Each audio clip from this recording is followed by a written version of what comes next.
और आपकी जोरदार तालियों के बीच the sensory process of acting, an actor is an artist and an artist must create go back to basics. ये निलॉय रॉय का एक कोट है और आपके सामने है उनकी लिखी हुई ये किताब।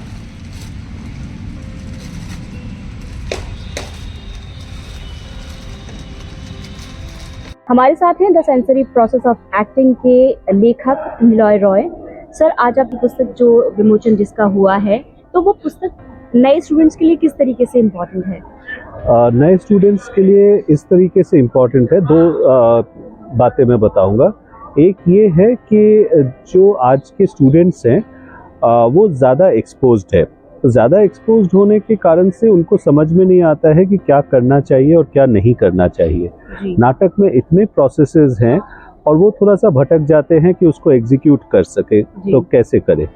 तो ये सेंसरी प्रोसेस वापस उनको बेसिक में लेके जाती है और उस बेसिक के बारे में बताती है कि आपको कोई भी प्रोसेस हो, आपको सेंसरी प्रोसेस को फॉलो करना है और एक्टर के बनने के लिए आपको क्या प्रिपरेशन की ज़रूरत है।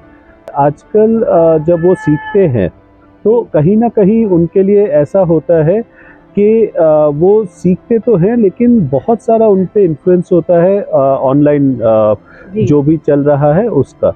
तो कोई भी कुछ कहता है तो वो उसको सुन के उसके प्रभाव में आ जाते हैं। तो कहीं ना कहीं उनको उनका फोकस सही करने के लिए भी ये बहुत ज़रूरी है। सर, आपको नहीं लगता है कि आज का जैसे जिस तरीके का टाइम चल रहा है उस तरीके में, क्योंकि परवरिश में ही वो कहीं ना कहीं अब हम डिजिटल वर्ल्ड से शुरुआत से जुड़े रहते हैं, तो ऐसे में वो प्रैक्टिस जो है वो कब से शुरू हो जानी चाहिए सेंसेस को, मतलब सेंसेस को फील करने का जो देखिए सेंसेस को फील करने का जो प्रोसेस है वो तो बचपन में ही शुरू होना चाहिए जी।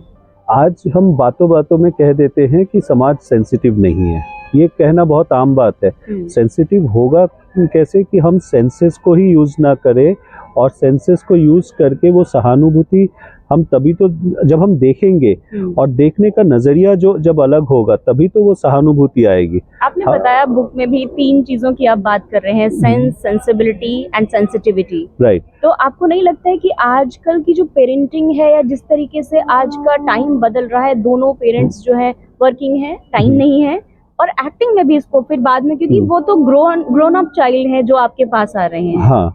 तो वो जो वहां से शुरू होना है, तो उन पेरेंट्स को आप क्या कहना चाहेंगे कि कैसे कर सकते हैं वो ये? देखिए पेरेंट्स टाइम दें ये तो है, लेकिन टाइम नहीं दे पा रहे हैं तो इसमें हम कुछ कह भी नहीं सकते, रोजी रोटी की भी बात आ जाती है। जी। लेकिन उसके साथ साथ एजुकेशन सिस्टम को बदलना है।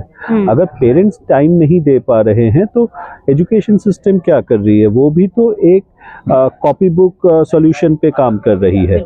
वो उस तरह के एजुकेशन पे नहीं जोर दे रही है जिस तरह का एजुकेशन एक्चुअली चाहिए। आप देखिए आज अगर हम विश्व के सबसे व्यस्ततम देशों में से किसी को देखें तो जापान है, लेकिन जापान में शिक्षा क्या है कि जापान में जब आप बेसिक शिक्षा प्राप्त करने जाते हैं, सिर्फ किताबी शिक्षा नहीं, स्कूल में आग लगने से कैसे क्या होगा, किसी को CPR देना है तो वो कैसे देंगे, ये सारा प्रयोग भी चलता रहता है। शिक्षा का मतलब हम भूल जाते हैं कि किताब से बढ़कर है। यहाँ पे अगर हम सिर्फ किताबी शिक्षा में हम उलझे रहे तो कला का अभ्यास करना बहुत मुश्किल हो जाता है, क्योंकि कला हमारे जो इमोशंस के साथ जुड़े हुए हैं उस इमोशन को हम निकालना ही भूल जाते हैं और निकालने का प्रयास भी नहीं करते। ना टीचर हमसे करवाते हैं ना पेरेंट्स हमसे करवाते हैं। सर, तो कोई किताब, अगर आपकी जो किताब है तो अगर उसको कोई पढ़े तो मतलब उसको क्या क्या मिल सकता है वहाँ से, एक अगर ब्रीफ आप बताना चाहें तो? देखिए इस किताब से सबसे पहले जो मिल सकता है वो ये है कि एक एक्टर जो है वो कहीं ना कहीं अपना इसी तरीके से सोचना शुरू करेगा कि वो एक आर्टिस्ट है जी। वो कला का सृजन करता है और कला वो है जिसको हम एक साथ अगर हम बांधे तो एक अच्छा समाज हो सकता है, वही समाज जिसको हम देखना चाहते हैं, जिस तरीके का समाज होना चाहिए। तो किताब में यही है कि वो बेसिक जो सेंसेस हैं उसका फिर से आप इस्तेमाल करिए। कलाकार होने के नाते वो आपकी ये नहीं कि ये आपकी ह्यूमन होने के नाते भी मेरे ख्याल से ह्यूमन होने के नाते जरूरी है, लेकिन एक कलाकार, खास करके एक अभिनेता क्या कर रहा है, अभिनेता 100 अलग अलग किरदार जी रहा है, 100 अलग अलग समाजों में वो किरदार है, और हम उस समाज को समझने की कोशिश नहीं करते, हम सीधा किरदार को अदा करने में चले जाते हैं। तो वहीं पे सबसे बड़ी दिक्कत आ जाती है। तो वो उसी बेसिक के बारे में हम कर रहे हैं। अच्छा सर, जैसे पुराना आप काफी टाइम से एकेडमिक्स में हैं, आप पढ़ाते हैं बच्चों को, तो आप पहले के जो बैचेस आते थे और जो अब के बैचेस आ रहे हैं, स्पेशली 2010 के बाद के बैचेस की मैं बात करूं, तो उनमें आप क्या मेजर डिफरेंस देखते हैं? देखिए, मेजर डिफरेंस है, लेकिन उससे पहले मैं ये कहूँगा उस मेजर डिफरेंस के लिए आज का जनरेशन जिम्मेदार नहीं है। तो ये जो डिफरेंस है, ये डिफरेंस है कि आज सब कुछ मिल रहा है। इंसान को खोजना बहुत ज़रूरी है। इंसान अलग है क्योंकि वो खोजता है।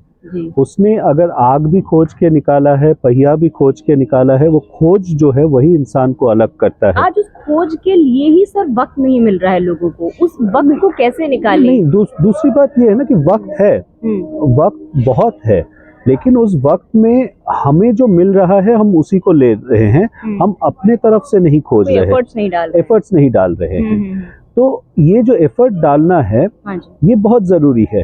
और अगर कोई अभिनेता होना चाहे तो एक अभिनेता कितना टाइम देता है? 3 घंटे रिहर्सल में देता है और सोचता है मैंने कर लिया काम। एक सरकारी ऑफिसर भी 8 घंटे काम करता है, और हम सोचते हैं कि 3 घंटे हमने काम कर लिया, हमें उससे ज़्यादा शोहरत और उससे ज़्यादा पैसा मिल जाएगा। तो टाइम तो निकालना पड़ेगा, जो आप करना चाहते हो उसके लिए निकालना पड़ेगा, वो खोज आपको करना पड़ेगा। उसके लिए आप अगर खोज नहीं करेंगे, उसके लिए वक्त नहीं निकालेंगे और कहेंगे मेरे पास वक्त नहीं है, तो बहुत गलत बात है ये। आपने अपनी बुक में जिक्र किया है क्यूरियोसिटी का, कि एसेंशियल्स में क्यूरियोसिटी होना जरूरी है। बिल्कुल। तो क्यूरियोसिटी में क्या एक छात्र को बिल्कुल जर्नलिस्ट की तरह होना चाहिए, क्यूरियस हर चीज को जानने के लिए? इंसान की तरह होना चाहिए, एक बच्चे की तरह होना चाहिए। एक बच्चा जब भाषा सीखता है, तो जब हम देखते हैं एक बच्चा बोलना शुरू करता है, तो वो जब बोलना शुरू करता है तो आपने कभी ध्यान दिया कि वो सेंटेंस फॉर्म कैसे करता है? लेकिन वो सेंटेंस पूरा फॉर्म करता है, मतलब थोड़ा स्लोली वो सेंटेंस फॉर्म। अब वही सेंटेंस उसने उसके पेरेंट्स से नहीं सुना होगा, एग्जैक्टली वैसा सेंटेंस नहीं सुना होगा, लेकिन वो बोलता है। यानी वो जो फॉर्मेशन की जो प्रक्रिया है वो हमारे में है, लेकिन हम क्यूरियस इनफ नहीं है कि उसको खोज के, उसको तैयार करके, बना के बाहर निकाले। तभी तो मैं कह रहा हूँ कि वो क्रिएट करने की जो आदत है उसको हमें लाना है, बजाय इसके कि हमें मिला और हमने दे दिया। तो आज आप क्या संदेश देना चाहेंगे जितने भी थिएटर आर्टिस्ट आपको देख रहे हैं, तो भारंगम के जरिए, और भारंगम में आज अब हम सेलिब्रेट कर रहे हैं, तो अब आप क्या बोलना चाहेंगे उन सब बच्चों को? मैं 3 चीज़ें बोलना चाहूँगा। पहली बात ये है, अपने बेसिक्स में जाए। रास्ता लंबा है लेकिन कठिन नहीं है। कठिन इसलिए लगता है कि हम तैयारी नहीं करते। तैयारी करेंगे तो हम मेडिकल भी पास कर सकते हैं, इंजीनियरिंग भी पास कर सकते हैं और एक्टर भी बन सकते हैं। तो पहली बात तो ये है।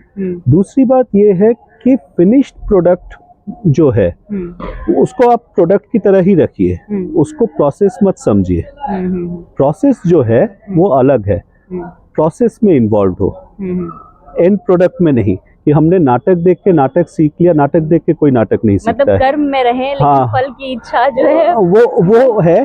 और साथ में ये नहीं कि नाटक देख के नाटक सीख लिया। नाटक देख के कोई नाटक नहीं सीख सकता है, नाटक के प्रोसेस में रह के अभिनय सीख सकता है।